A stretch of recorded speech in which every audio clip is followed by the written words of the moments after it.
I bow to you. Oh my Allah, you are my Lord. I bow to you. Allah.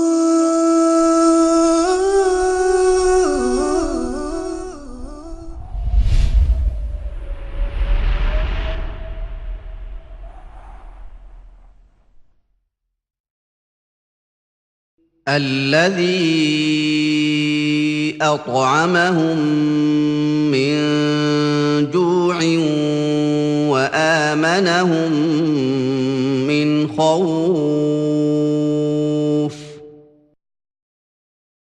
Allah says, He who has fed them against hunger and has made them safe from fear.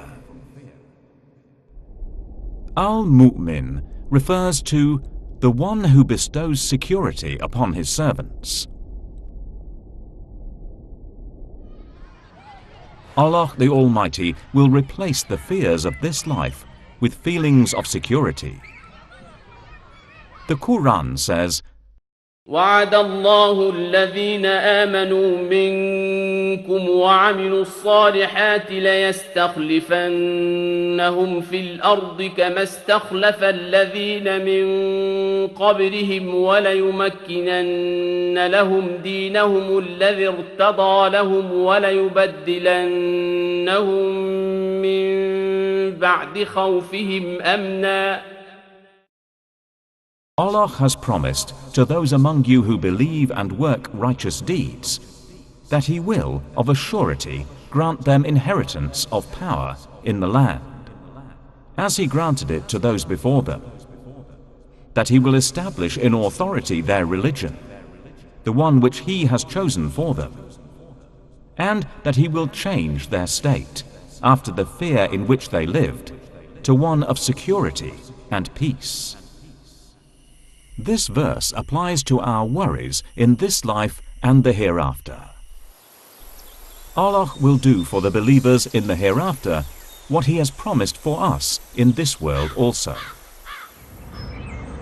He will replace fears with His mercy and bountiful rewards.